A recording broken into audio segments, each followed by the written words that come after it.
Welcome everybody back to Nola Reviews. It's your boy Kels, and we got a packed show today. Just to let you guys know, we got a live packed show today. Starting with breaking news, Candyman trailer dropped today, so we got to discuss that. We also gonna get into Jordan Peele's successful run as a director and the moves he's making with the movies he's already made, such as Get Out, Us, and now he's taking on the direction of Candyman, or the reboot of Candyman. So I have humongous expectations for this film, for Jordan Peele as director. Every move he's making right now is in his own lane, and his own lane is very successful. So, we're going to get into that because I'm getting so excited just talking about it already.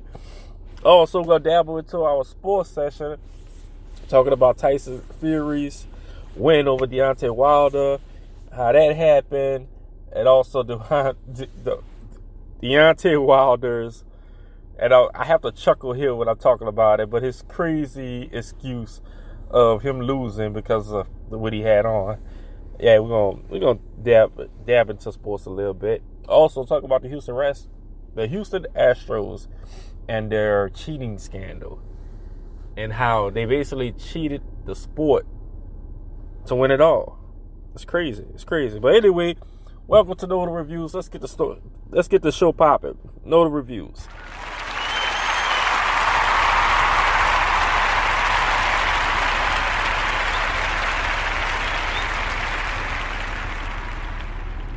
Welcome. Like I said, I've been kind of MIA lately. Just been working hard, man. Working hard outside of my own podcast show. But the podcast show is a love of mine. This is what I do. This is what I love to do. I'm into movies. I'm into sports. And that's what I talk about. And that's, just to let you guys know, this is my passion. This is Kelvin's passion. So, hey man, I gotta stay following this yellow brick road of mine and keeping it moving positively forward. Alright, so anyway, let's break off into the show. Jordan Peele. Wait. Let's break off into the show talking about Jordan Peele first and Candyman. I'm so excited for this. Let's talk about it.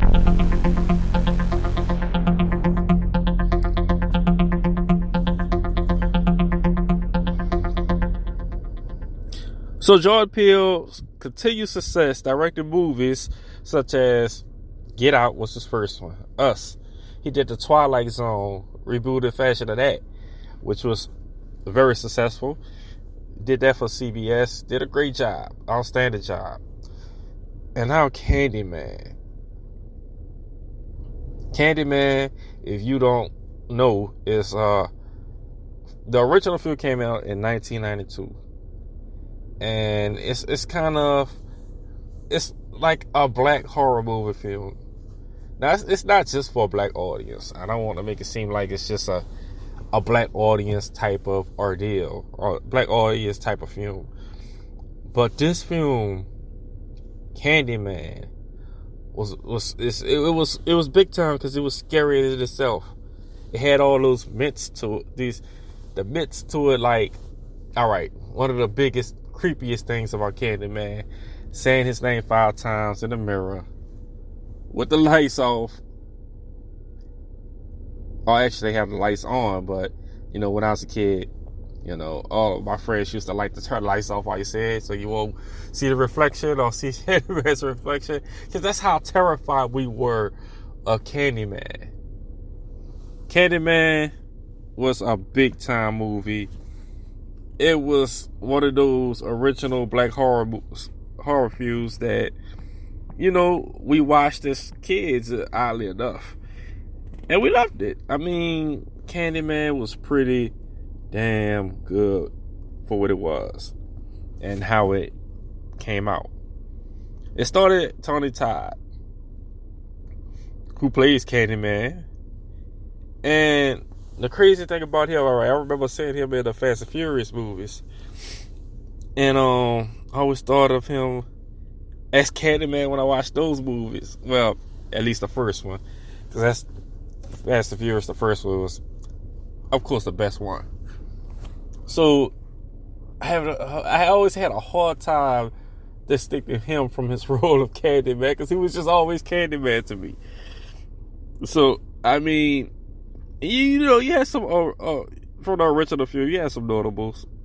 Vanessa Williams was in it. A couple of other actors and actresses that wasn't as big time as those two, Tony Todd and Vanessa Williams, but the original story revolved around a slave whose son turns out to be Candyman, basically dated this woman and had a baby with her. And the father didn't like that for whatever reason. So he got a lich mom to kill Candyman. Lich mom tortures Candyman with bees and cut off his hand and with a rusted hook. And we didn't see this original start to the second one. The second film, Candyman 2. Which is cool, because a lot of other films did that. I know Lord of the Rings did that for once. Went back into a backstory.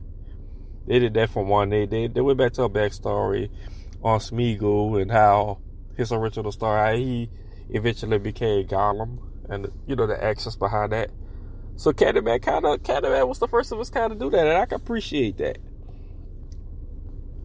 Candyman was so much of a damn good movie, a damn good black horror film, and it wasn't a lot of those back in that day in 1992. You gotta realize Candyman stood on his own, and we was terrified of her.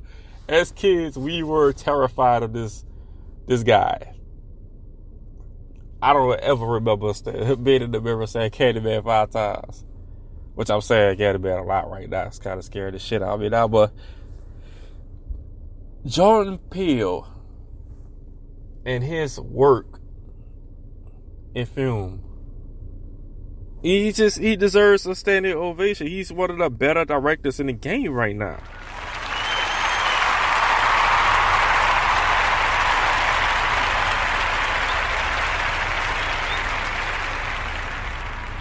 And believe me, this is one of the films that's just gonna knock it right out the park for him yet again. And like I said, he stays in his own lane, and that's not a slight towards him. It's more of appreciation of his work and his knowledge to stay in his lane. Because a lot of people don't know how to do that. A lot of people don't know how to stick with what made them successful. I'm not saying that Jordan Peele shouldn't go out and do something different or anything else. But what I'm saying is the things that he's doing, the movies that he's making, he's very successful in doing what he do. The type of films that he do.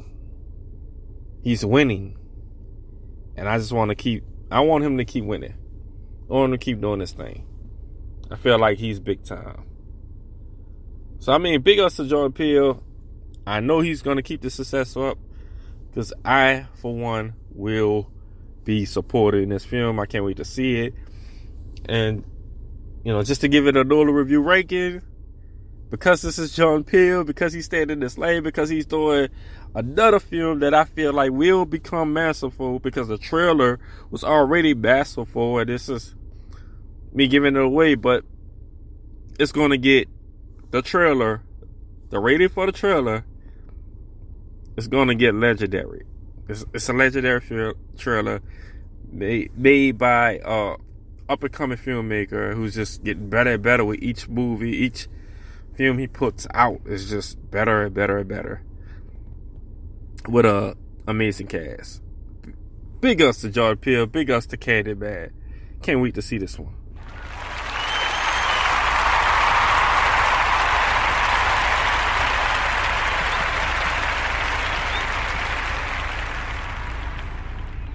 And if you look at the picture I have posted, the post I have of the film posted up, you're gonna see the guy starting in it, Yara Abdul Mateen II, and he just came fresh off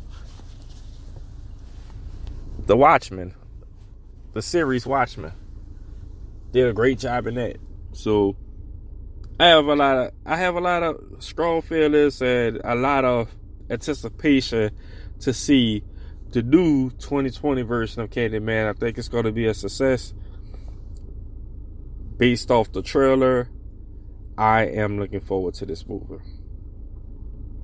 Alright, next topic of the day. Let's get into our next topic of the day. And before we close out the movie news, I just kind of want to dabble into some movie news. I mean, The Invisible Man is coming out soon. I already did a little trailer review on that one, on that movie, that up-and-coming movie. And basically, I ranked the trailer as a good trailer. I still feel that way. The Invisible Man is a good trailer, a good movie to check out. So I'm basically, just giving you some movie news and reiterating that Invisible Man, when it comes out, I think you should go see it. You have to check it out. I really think this is a movie worth watching. At least the first showing. The first time around. Because the plot is pretty good. The story looks to be pretty good. And I think that they're going to hit it out the park. The actress that's playing in it, I am a big fan of. In the Handmaid's Tale, she's currently playing in the Handmaid's Tale, which is a pretty good show.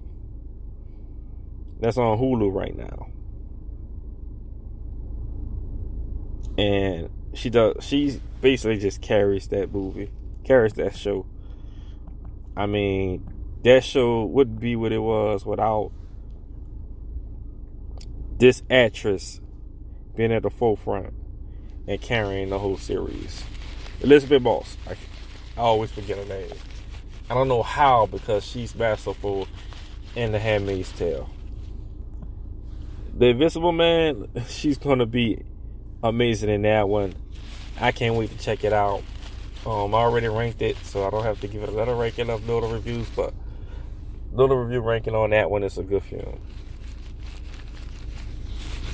On another topic, Regina King.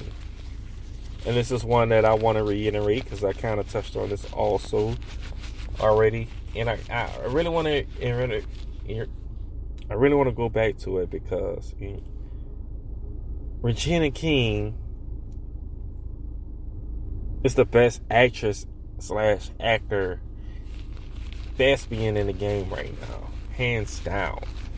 And the reason why I say that is because the movies that she do, the roles that she do in movies and TV roles, everything she do, not only does it turn to gold, but she carries it. She carries the film and makes it a lot better than what it should be. Everything from the Hood movies, Boys in the Hood, Poetic Justice, to, blockbuster movies like Ray. Did she step up on a series on I forgot the name of it, 7 Seconds, something like that came on Netflix, and won an Emmy for that role. Then she could, she could switch it around and put on let her verse do the work on the Boondocks and bring it back to TV with Watchmen. Regina King is the best actor, thespian in the game right now, on TV right now. Regina King is winning. There's no debate about that. You can't debate that one. Regina King is the best out there, male or female.